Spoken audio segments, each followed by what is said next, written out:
Nigerians continue to Tonight, the city of Lagos waits at the still dark a broad as level all of routes Be the first to know. CORETV News. From the north, south, east, west and around Africa, a federal high we court break the news. One Nigeria. Now you can catch all the actions live as the news breaks. We are CORETV News, Welcome to a CORETV. 24-hour news station.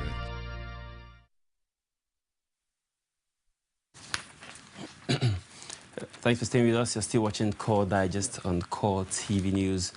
And of course, Nifemi is still joining me. And this morning, we'll be looking at issues that have raised a lot of controversy. And there have been a lot of questions asked. And a lot of those questions will be answered this morning on the program. When it comes to religious issues, it's a very, very sensitive issues. And of course, we need actors from that field to really discuss with us. On Tuesday, in the ongoing national conference, it was agreed that religious organizations, the mosque and churches should be paying tax. And a lot of people have also argued that if churches start paying tax, it might affect their community service they offer to the community of their residents. And of course, also looking at the fact that sometimes church and mosques have a way of paying special assistance to their worshippers. But how will this tax paying affect the proceedings of what happens in the religious organization? Some of those things we'll be looking at today. On the program today, joining us, Pastor Emmanuel Falodun is the General Overseer of Christ Salvation Victory Mission International. Pastor, good to have you on the program. Good morning. Thank you. Good morning, sir. Good morning, viewers. All right, of course, Nifemi still joining us. Nifemi, thanks for staying around. All right, let's kickstart the program. Before we look at the taxation generally, and I'm sure you're aware of the issue on ground that churches to start paying tax. How would you react to that? Well, I think the first thing is to appreciate the fact that Nigerians are given the opportunities to dialogue, referring to the national conference. This had been an agitation for many divides over the years, that there is a need for Nigerians to come together and discuss. So I think it's a good start that that platform came up in the first place. Now, coming straight to the issue of taxation, I think it's a volatile issue. It's a little bit complex. Normally, taxes are meant to be paid. Taxes are supported by scriptures. We were encouraged in the word of the Lord to pay our obligations to the government. But when it comes to taxing churches and mosques, I think it's a very difficult issue for many reasons. And I know that is not going to be the end of the discussion, because I know it will go to the House of Assembly for deliberation. But if you just ask me, it is not necessary, because it will be multiple taxations. The people that are in the churches and the mosques work in some place and they pay tax. Now, when they pay whatever contribution to the church and that is being taxed again, then that is multiple taxation. Well, one of the things that inspired the decision or that particular issue at the floor of the national conference is the idea that some religious leaders are making lots of money, pastors, imams, and religious leaders, so to speak, in Nigeria, are feeding fat on those people you've made mention earlier. So if a pastor, for instance, in a church has other ventures, other financial ventures, as it is today, they have education institution, they have the tape and CDs ministries, which exchange money for value. How do you position all of that in this taxation issue? Thank you. You've answered the question by explaining the difference between business and church. Now, the church is expected to be different to the businesses, and the businesses are expected to pay tax. And if you go and check, many of these businesses are paying tax. Many of these institutions that are established by the church, but as a business, is different from tithes and offerings and other supports that is given to the church. But if a church establishes a business that business is expected to be taxed. On the issue of some pastors living large, having aircraft, like you have mentioned, I like the word some. What percentage? If you go into the streets of Nigeria, you see so many churches, so many little mosques here, little church there. How many of the pastors of those small churches, the churches in the villages, the churches in many places like that, have good cars? How many of them have aircraft? If you count, you can count on your fingers how many pastors actually have aircraft. So you can't just generalize that pastors are making money. It's a wrong perception. There are some ministries that are so large, they have a lot of responsibilities, a lot of places to cover. If their status demand that they should use some certain things, and nobody should worry about that. But for the businesses, then it is the responsibility of the government to work around that. Yes, the businesses in the church are expected to pay tax, but the church herself should not. Well, pastors are being paid in these churches. Aren't they supposed to pay tax? Oh, go and check. Go and check. Pastors are made to pay tax. That's what I'm saying. The procedures are very simple. If you are being paid, you are expected to pay tax. All right? That is settled. But when you say the church should be taxed, that is, the income of the church should be taxed. The tithes, the offerings, the support should be taxed. That is what is wrong. Because the church is an arm of the society that helps the government solve several problems. And that is what I expect everybody to know.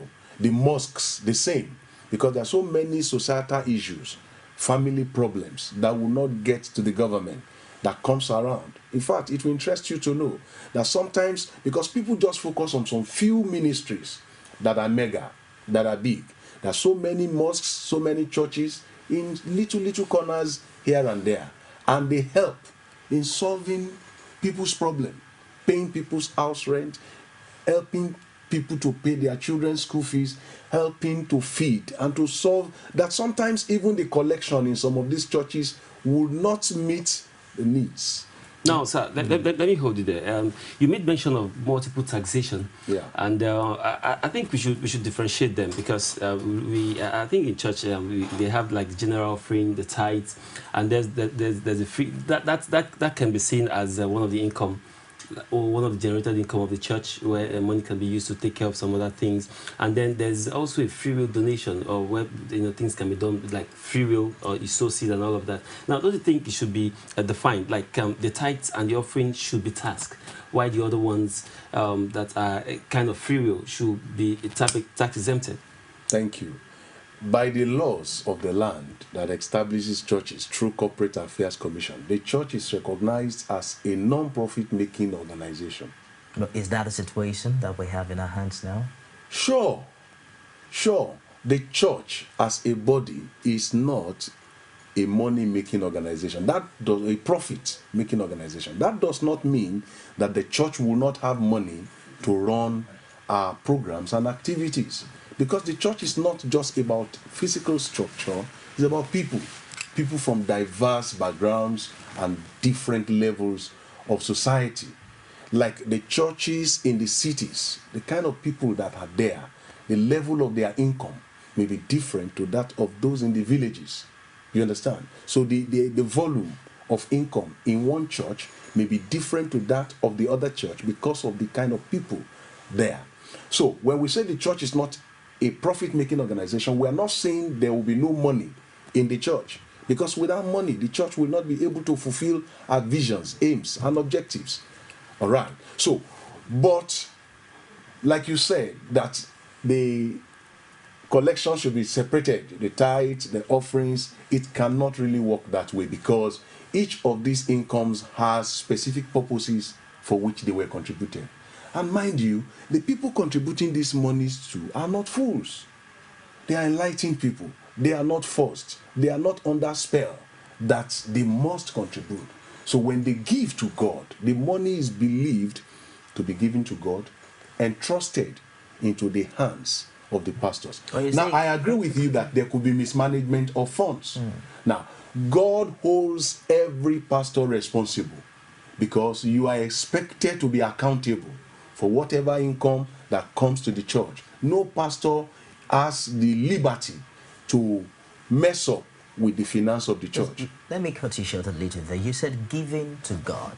Yeah. I mean, logically, nobody gives to God. The money that they bring to churches and mosques end up in the purse of the church. Yeah. I'm not sure, I've not heard any way the money getting out of planet Earth reaching to God. Okay. And not many people will believe, will agree with you that churches and mosques are not profit-making organizations, because some of the richest people in Nigeria, as we speak today, are pastors and imams. They ride the best of cars. You made mention earlier about aircrafts and all of that. And these things have inspired the idea of these institutions paying taxes. How would you justify the lifestyle of these people in accordance with the tenets of the Holy Books? Thank you. Let me take you back to the scriptures. The genesis of having some certain people taking care of others spiritually. According to the scriptures, Israel had 12 children. And one of the tribes, each of those children became a tribe, a very large family. And then we have the tribe of the Levites. Now, when they left the land of Egypt, where they were in bondage, to the promised land, every tribe were given some portion of land. But it was only this tribe of the Levites that were left out. They don't have rights to do some certain things. So they were just to consecrate themselves to serve the Lord. So the other tribes, the 11 tribes, were now mandated that, okay, when you go and work, the 10% of whatever you get as profit, you bring to the house of God, so that those Levites who had no portion will have something to live on. That was the genesis. And that is what we have in church when it comes to tithes. The tithes are expected to be paid to maintain and service the financial responsibility of those people that are in the office of the ministry. Now, I agree with you that there are some certain ministers of God that have gone out of their way to be so loud and extravagant. There's no question about that. But the truth remains that whatever comes to the church, like you said, the money doesn't go to heaven. That is true. They don't spend currencies there. It will not even be useful there. But I said the money is given to God, but entrusted to the ministers of God to be applied by the people that are called of God to accomplish God's purpose on earth. This tribe of Israel that you made mention of, priests who do not do anything but are ascribed a certain portion of the resources, do they necessarily need to have a better economic life than the other tribes who are working? Because what we see in Nigeria today is that the lifestyle of the leaders in churches and mosques do not reflect the reality of the financial lives of the followers. That is general. The followers do not have cars, the followers are suffering, and yet the leaders are living large. That is general assumption. Like I said, there are exceptions. There are some few. Don't let us generalize. Don't let us make the mistake that all the pastors, all the imams. But most of them, it's obvious. Even the That's word what most, we see. even the word most is not applicable. How do you mean? If you look at Lagos State, for example, the population or percentage of pastors in Lagos in number is over 50,000. How many of these pastors has jet? How many of them has jeep? That is not the truth. Of course, there are some few churches that have labored over the years that God has expanded and enlarged, and there is capacity to take care of their pastors. I work among pastors. I minister regularly to pastors. And the truth is, a very large percentage of these pastors are still struggling. That was why I said the people that brings the money in the first place are not fools. People just assume if you want to get money, go and start a church. And I do say, go and try. Go and try and just keep telling people, bring your money, bring your money. It doesn't work that way.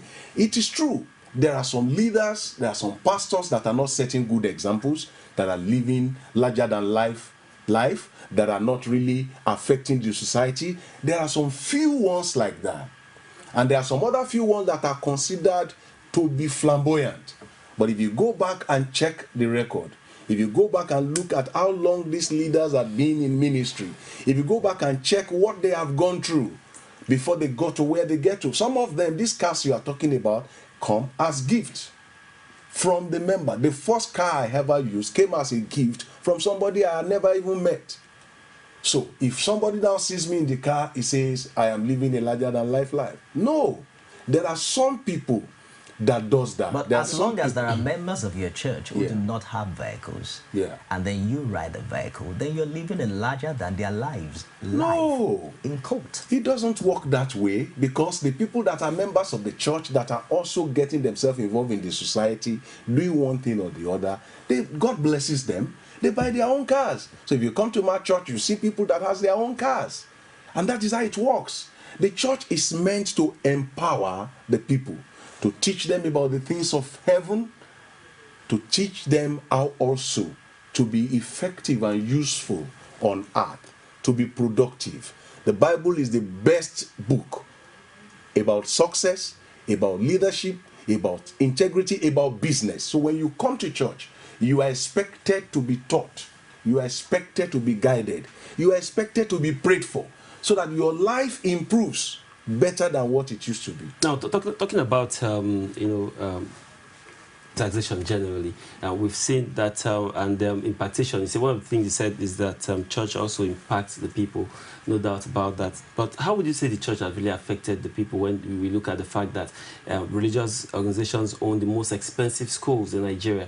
We have a few schools that we can mention that an ordinary man cannot go if you're earning around the so-called minimum wage, where the minimum wage cannot take care of anything. And then we have religious schools that we think where some of these offerings and tithes go to, but yet the poor people cannot afford the schools. How would you justify? There are even opinions how would you justify that? Members of the church who are poor cannot even access the schools. I am not in position to defend those churches. In fact, I agree with you. No, we are not looking to a particular church, but as a whole. I said churches. You said churches. Okay. Now, the missionaries that brought the gospel to Africa, one of the strategies they used then was free education. Was the schools. They brought the schools. They made those schools accessible. Schools that were free to everybody. They also brought hospitals, medical facilities, health facilities that helped the people. And those became like a bait, like a strategy to get people attracted to the message they brought. So I agree that when a church establishes a school or any other facility for that matter, it should be a blessing to the people. I have had reasons to talk to one or two people that I know run such institution, and the explanation given was that the cost of putting those establishments in place must be covered. So that's why I said I don't think I'm in position to defend. That makes it profit-making. Profit-making as... that makes it a profit-making venture. Now, when it is a business, that's why I said, when it is a business, then it's a business. And then you have to make that business function. You have to cover the cost, and you have to make profit, of course, in that kind of a situation. And that makes it taxable. It makes it taxable. There is no argument about that. If you have a business and the cost of that business is 100 naira, then you will not give it out for 50 naira. You want to, that is the defense they've been given for that, okay? But generally, the church is meant to affect the life of the people. I asked them, someone said, okay, there are so many other indirect ways they cushion the effect for some of the members that the outside world may not know. A good number of the members are giving discounts, they are giving scholarships, they are giving in some of those institutions mentioned. How many percent? So, I don't know, and that's why I say I'm not speaking for any of them. I'm not speaking for any of them, but I agree that the church is expected to be the light of the world. Every church needs to be relevant in the community. Apart from giving the word of God, we must also be able to give assistance and support. But that will still be dependent on whatever you also have in your hands. Now, let's not look at just church. Let's generalize it now to all religions, especially the Christian and Muslim. Now, one of the things we look at now, would you say that for every organization that has income, now don't forget whether it's tithes, it's offering, it can be said to be income. Now, are you saying it's totally wrong for government to say we want to tax church because they have income, they should pay tax? Is it totally wrong? Now, the Corporate Affairs Commission do get what we call annual returns from every church. That has already been established. CSE? Now, yes. Every church is expected to have their accounts audited.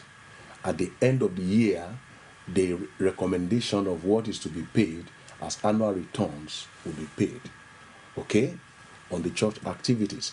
But outside that, presently, according to the Constitution that established churches in Nigeria, the church are exempted from paying taxes from their income because the church is an extension of the government in one way to cushion so much effect on the people, on the society, at the grassroots level, at the lower level. Because the pastors and the leaders has this opportunity to have direct interaction with the people. And it cuts across different levels of society. The same thing applies to the mosques. The same thing applies to the mosques. You see, so many people are being fed, are being taken care of, needs being met by the church. And that is the church's responsibility. In fact, any church that is not affecting people's life practically, that church is not a living church. That's exactly one of the arguments for taxation. The impact that these religious organizations do have on socio-economic life of the people. Okay. For instance, the way it affects traffic, the way it affects pollution in the area of noise pollution, and how much of community development projects and services that these religious organizations So do the render. answer to that is tax? Well, exactly. That's one of the arguments. But the question one wants to ask is, you keep talking about the relevance of churches. Yeah. One would expect that if a church is growing, we should see the impact on the community. That is true. Borehole, good roads. There's nothing That is good. holding them back to provide light and all of that. But the opposite is the case in this clime. How do you mean the opposite is the case?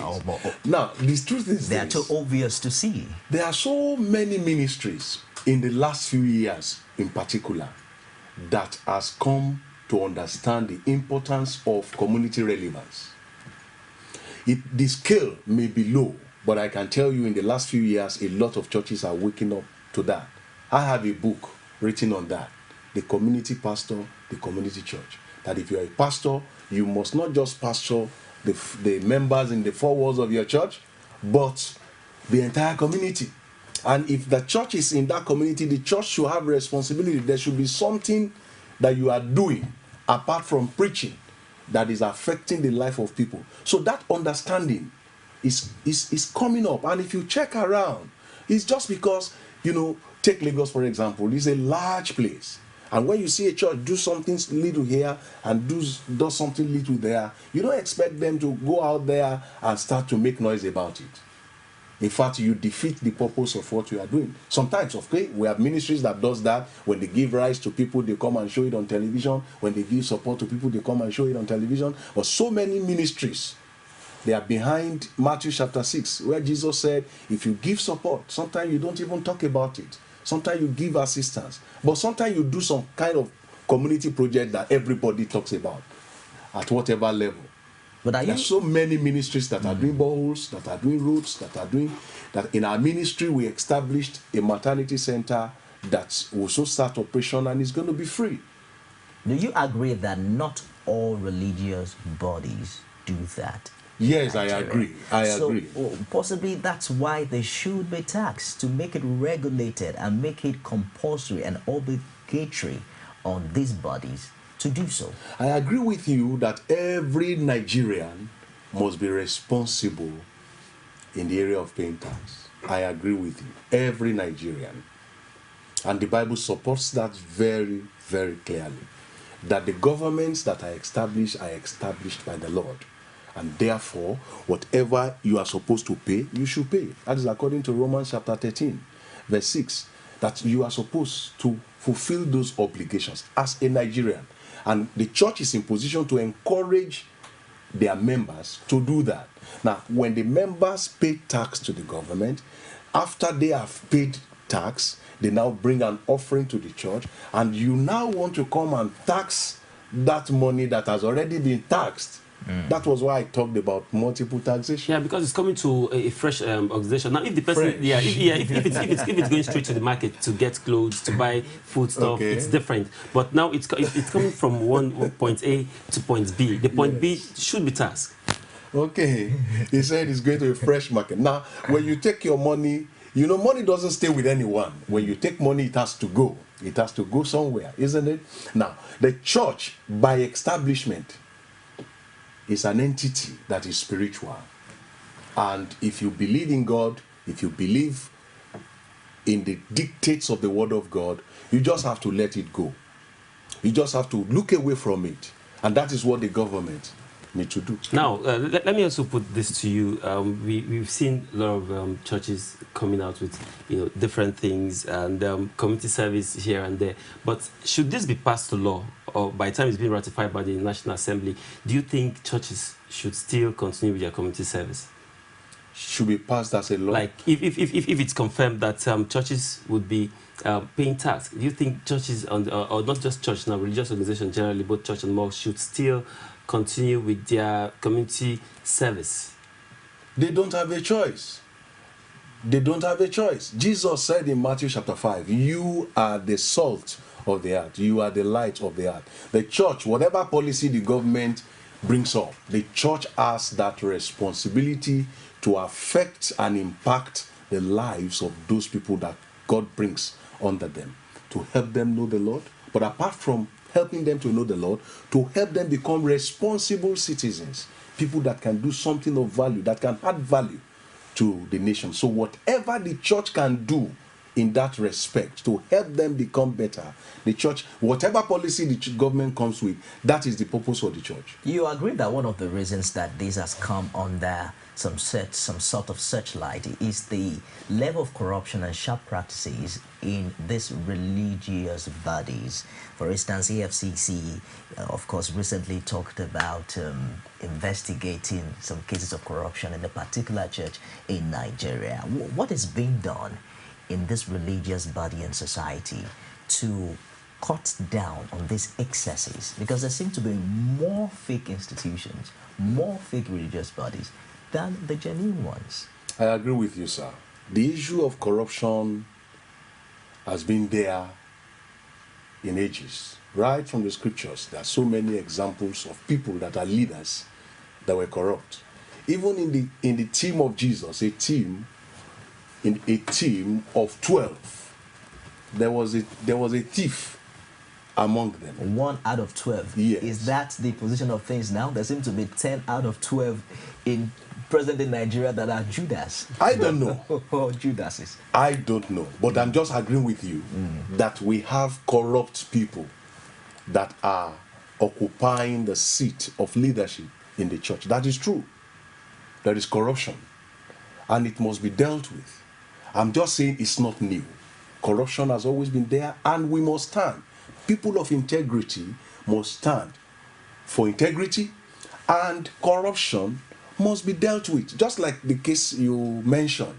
That is why we have all these government agencies in place. If a pastor is found to be one thing in one area or the other, bring him to book. Let him be as an example to other people. In sane societies, you will see that happen. It doesn't matter what happens. I was reading the story of a pastor 2 days ago that he was the one that established that ministry. But when he had issues with rape, they have to bring him to book. He's still answering for that case. He has to step down as a pastor. That doesn't mean every pastor in that country is a rapist. But when you have the case at hand, deal with it. And that's where every agency in the country needs to come up. And the church leaders too. Believe me sincerely, those of them, and I believe I am one of them, who stands on the path of integrity are working. are praying. But of course, you can't just go to somebody's church and start to accuse him of corruption. But then we still have the responsibility to let the people know. I agree with you, because you know, when all these preachings of miracles, prosperity, and 24 hours blessing, you don't do anything, you get money, double blessing, we began to have those challenges. We began to have issues where you teach people that money will just come, blessing will just come. There should be a balance. There is dignity of labor. God believes in honesty. If God is going to bless you, we need to know how, where the blessing is coming from. Just a minute, Pastor. It's called Digest, and we're discussing religion and the state, churches, mosques, and taxation. And we would love to have your opinion as we intimate you very quickly with our social media feeds. On Facebook, it's www.facebook.com/CORETV News. And you can as well follow us on our Twitter handle at CORETV News NG. You get to watch previous and current edition of Core Digest on YouTube. It's right there on your screen. It's youtube.com/CoreTV, leave a space and news. Back to you, Pastor. There seems to be an increment in the number of religious bodies, especially in this part of the world. Many are of the opinion that Nigerians are the most religious people in the world. How do we justify that with the exponential increase in corruption and impunity, in deterioration of our value system as a nation? That's a very complex matter. Now, if you look at the society at large, a lot of things are responsible for the kind of society we have.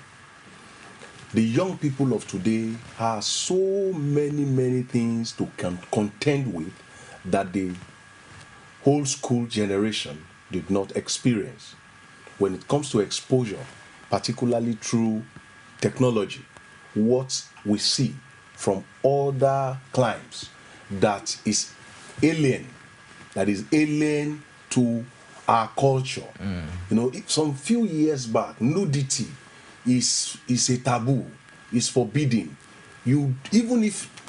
Even if the people that sees that fellow are not from the family, they don't know it. When they call that person and say, "What did your parents not see you?" Are you saying that our religious bodies are being overwhelmed by these challenges of this new generation? It is not just by being overwhelmed, but it is just the complexity and the makeup of man.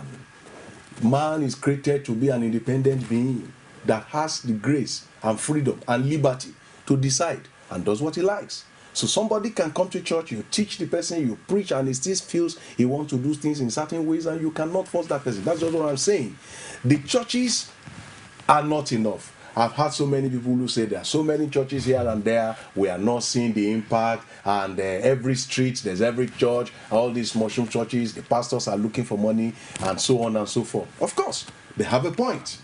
But the mandate that was given by the captain of our salvation is go to all the nations of the world, every tribe, every country, every nation, and preach the gospel of the word of God. Of course, among them, we have those who are doing it in the wrong way. We have those who are preaching for the wrong motive. We have those who are in ministry for money. We have those who are in ministry because they need one thing or the other. But there are still people that are sincere. There are still people that are committed to reaching people to know the Lord and to serve Him. All right, of course, no doubt about that. There are still people that are interested, and of course, still that still have, we still, no matter what people want to say, we have the good and the bad. The ministers, just like the pastor have said, we've still got the good ones. We'll go for a very quick break. When we come back, we'll also be looking at the issue raised by the national conference that has to do with sponsorship of the holy pilgrimages. And at this point, they said that it's no more. Anybody that wants to go has to sponsor, has to foot the bill by itself. That's exactly what they're proposing. When we come back, that's what they're proposing. When we come back for this break, we'll get reactions, and of course, we hope that a Muslim representative will be joining us on the other side of the program as we look at this issue in depth. We'll go for the break. Nifemi Oguntoye is standing by for the news on the air. Nigerians continue to Tonight, travel the in city and of out Lagos the There is once still a again poor has level of unreached. to you on Be the first to know. on CORETV News. From the north, south, east, west, and around Africa, A federal high we court break the news. One Nigeria. Now you can catch all the actions live as the news breaks. We are CORETV News, Welcome to a CORETV. 24-hour news station.